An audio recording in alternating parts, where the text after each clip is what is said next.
प्रशासन लागणं खूप गरजेचं आहे आणि प्रशासन लागल्यानंतर त्याची चौकशी होऊन जे याच्यात अधिकारी जे कोण नेते मंडळ असतील त्यांच्यावर जर कारवाई झाली नसेल होत नसेल तर त्याच्यामध्ये काही अर्थ राहणार नाही. म्हणून प्रशासन लागणं गरजेचं आहे. दूध डेअरी ज्या शेतकऱ्यांना मान सन्माननी उभे केले आहेत, प्रत्येक नेत्यांनी कष्ट कामं केले आहेत, त्यांच्यावरती अन्याय होऊ द्यायचा नाही. त्यासाठी जे वाटेल ते आम्हाला जे काही भोग भोगायचे असते आम्ही भोगू, तर जे वाटेल ते आपल्याला करता करू. खरं त्यांना न्याय दिल्याशिवाय आम्ही गप्प असतात. ह्या 2300 डेऱ्या 3700 डेऱ्या ह्या एका अधिकारी 3000 डेऱ्या मंजूर करणं एका गटासाठी काम करतात. खास गिफ्ट म्हणून 400 डेऱ्यांचा कोकणमध्ये सांभाळणाऱ्या माणसाला आणि जर एवढ्या मोठ्या डेअरीचं हे करून टाकले त्याचं वय वर्ष 30 आणि संस्थातीच्या दिल्यानंतर त्याच्यावर जर उद्या कारवाई नाही आणि त्याने जर तिथून हटवलं नसेल किंवा त्याने कारवाई नाही झाली तर त्याची पण ईडी मार्फत चौकशी होऊन त्याच्या चौकशीला सामर्थ्याला जायला लागेल आणि ही चौकशी लावायला लागेल. ह्या गुगलमध्ये जो अधिकारी दोषी लागेल त्यांची सखोल चौकशी व्हावी. याच्यामध्ये जर शासनाचे कुठले अधिकारी जर सहभाग असेल त्यांच्यावरती कठोर कारवाई व्हावी अशी मुख्यमंत्री साहेबांकडे आम्ही मागणी करतोय. ह्या शेतकरी कष्टाळू भेटले संतांनी राहावी म्हणून आम्ही सगळे प्रयत्न आहेत. एका मंत्र्या महोदयांच्या सांगण्यावरती नेत्यावरती 3000 डेऱ्या कशा मंजूर करू शकतो आणि त्याला साहेब गोकुळ संदर्भात आता भाजप म्हणून आणि तुम्ही एक वेगळा स्टँड घेतलेला आहे, तर या आगामी गोकुळच्या निवडणुकी संदर्भात तुम्ही काय भूमिका मांडताय? ह्या गोकुळ दूध डेअरी हा आमचा कोल्हापूर जिल्ह्यातला आणि महाराष्ट्रातला सगळ्यात मोठी संस्था, ही पवित्र संस्था टिकावी राहावी आणि ज्या शेतकऱ्यांनी कष्टातून घामातून उभे केले आहे त्यांना न्याय हक्क मिळावा. त्यांच्या संस्था त्या कुणाच्याही घराणशाहींच्या ताब्यात न जाता ह्या शेतकरी कष्टातून उभे केलेली संस्थांनी राहावी म्हणून आम्ही सगळे प्रयत्न आहेत.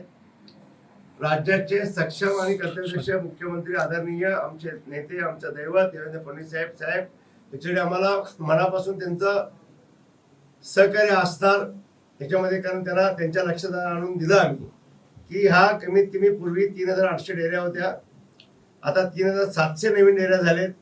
त्याच्यामध्ये 3700 नवीन डेऱ्या करण्यामध्ये 3000 डेअरी फक्त महेश कदम ह्या नावाचा DDR एका मंत्र्या महोदयांच्या सांगण्यावरती नेत्यावरती 3000 डेऱ्या कशा मंजूर करू शकतो आणि त्याला एक गिफ्ट म्हणून परत त्याला गोकुळला त्याला शिफ्टिंग करून त्याला गिफ्ट दिले आहे. त्याची चौकशी ईडी मार्फत व्हावी. ह्या अधिवेशनात मुद्दे मांडेल, नाहीतर मी अमर उपोषणला ह्या गोष्टीत मी बसणार आहे. ईडी मार्फत चौकशी यांची व्हावी. ह्या गोकुळमध्ये जो अधिकारी दोषी लागेल त्यांची सखोल चौकशी व्हावी, ईडी चौकशी व्हावी. याच्यामध्ये जर शासनाचे कुठले अधिकारी जर सहभाग असेल त्यांच्यावरती कठोर कारवाई व्हावी अशी मुख्यमंत्री साहेबांकडे उद्या मी मागणी करतोय. आणि त्याचबरोबर महेश कदम बरोबरच सुजय कदम हा प्रकाश पातारे मागावचे मुस्लिम साहेबांच्या गटाचे हरळी साखर कारखान्याचे चेअरमन त्यांच्या प्रकाश पाताळेंच्या भाच्याला खास गिफ्ट म्हणून 400 डेऱ्यांचा कोकणमध्ये सांभाळणाऱ्या माणसाला आणि जर एवढ्या मोठ्या डेअरीचं त्याला हे करून टाकले त्याचं वय वर्ष 30 आणि संस्था त्याच्यात दिल्यानंतर त्याच्यावर जर उद्या कारवाई नाही आणि त्याने जर तिथून हटवलं नसेल किंवा त्याने कारवाई नाही झाली तर त्याची पण ईडी मार्फत चौकशी होऊन त्याच्या चौकशीला सामर्थ्याला जायला लागेल आणि ही चौकशी लावायला लागेल. म्हणजे ह्या लक्षवेधी ह्या अधिवेशनाला मांडतोय, कारण आता त्याची तातडीनं उद्या मुख्यमंत्री साहेबांची वेळ मिळाल्यास किंवा उद्या परवा या मुख्यमंत्री यांची कारवाई व्हावी ही आमची प्रामाणिकपणे इच्छा आहे. साहेब या निवडणुकीमध्ये आता हा सगळा मुद्दा कोर्टात होता, तर त्या अनुषंगानेही एका साईडला कारवाई चालू आहे. तर यामध्ये सगळ्यात मोठं राजकारण जर होत असेल तर महायुती म्हणून तुम्ही काय भूमिका घेणार आहात? मी महायुती म्हणून जरी भूमिका असली तर माझं क्लिअर फर्स्ट म्हणणं आहे की याच्यामध्ये जो भ्रष्टाचाराचा कळस गाठलाय, ह्या 2300 डेऱ्या 3700 डेऱ्या ह्या एका अधिकारी 3000 डेऱ्या मंजूर करणं एका गटासाठी काम करणं हे महायुती जर असलं तरी भ्रष्टाचाराला खपून मुख्यमंत्री साहेब घेणार नाहीत हे तुम्हाला वारंवार सांगतो. आणि याला कुठेही आमच्या शेतकरी बांधव अन्याय होऊ देणार नाहीत. त्या भूमिकेमध्ये मुख्यमंत्री साहेब असू शकतात. साहेब चंदगड आजरा गडिंग्लज या भागासाठी म्हणून तुम्ही काय स्टँड घेता? आता दूध डेअरी ज्या शेतकऱ्यांना मान सन्माननी उभे केले आहेत, प्रत्येक नेत्यांनी कष्ट कामं केले आहेत, त्यांच्यावरती अन्याय होऊ द्यायचा नाही. त्यासाठी जे वाटेल ते आम्हाला जे काय भोग भोगायचे असले ते आम्ही भोगू, तर जे वाटेल ते आपल्याला करता ते करू. खरं त्यांना न्याय दिल्याशिवाय आम्ही गप्प बसणार नाही.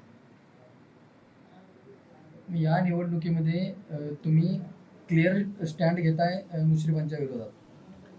मला मुश्रीफ साहेबांच्या विरुद्ध असं म्हणता येणार नाही. मला ह्याच्यामध्ये ज्यांनी घोटाळे केलेत, ज्या 38 डेऱ्या होत्या आणि 37 डेऱ्या ज्यांनी वाढवलेत आणि ज्यांच्या एका 3 डेऱ्या कुठल्याच एका संस्थेने केलेत, त्यांच्यावर जर कारवाई नाही झाली तर त्यांच्या विरुद्ध आम्ही स्टँड घेणार.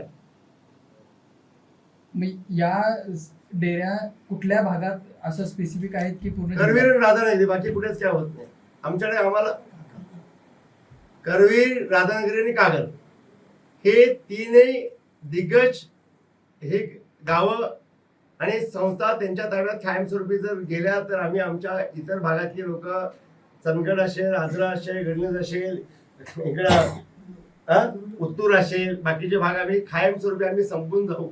आणि हे जर आपल्याला जर ही कायदेशीर कारवाई जर मुख्यमंत्री साहेबांनी जर मनातून नाही केली तर आम्ही सगळं आमचं रस्त्यावर येऊ. म्हणून हा आंदोलन पुढे हे सुरुवात उद्याच्या निकालावर बघणार, नाहीतर जन आंदोलन आम्ही उभे करून याला आम्ही जी परिस्थिती ते आम्ही त्याला आम्ही शेतकरी न्याय देण्याच्या भूमिकेत राहू. भाऊ, 4 मेला गोकुळचे संचालक मंडळाची मुदत संपली. तुम्ही तुमची ओळख संपूर्ण महाराष्ट्रावर अशी आहे की माननीय मुख्यमंत्र्यांच्या अगदी जवळची तुम्ही आहात म्हणून. 4 मे नंतर इलेक्शनचा प्रोग्राम जाहीर होण्याची शक्यता आहे काय? गोकुळवर प्रशासक येण्याची शक्यता तुम्ही काय? मी मुख्यमंत्री महोदय साहेबांच्या जवळ आहे असं बरोबर आहे, कारण साहेबांच्या जवळचे सगळेच आहेत. खरं प्रामाणिक काम करते असते वेळी जवळच्या पेक्षा मी एवढं सांगेन की गोकुळमध्ये 4 मेला निवडणुका होणं शक्य नाहीये. याचं प्रशासन लागणं खूप गरजेचं आहे.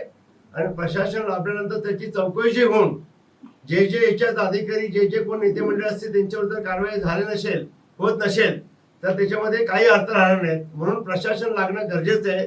आणि मुख्यमंत्री साहेबांच्या हातात हा कोर्टात निकाल आहे, ते योग्य ती दखलीची घेऊन चौकशी राहून ते प्रशासन लावतील अशी मी आशा व्यक्त करतो. गोकुळ महाराष्ट्रातील सर्व बातम्यांचे विश्वासार्ह व्यासपीठ. सकाळच्या सर्व सोशल मीडिया प्लॅटफॉर्मला लाईक, फॉलो आणि सबस्क्राईब करा. तसंच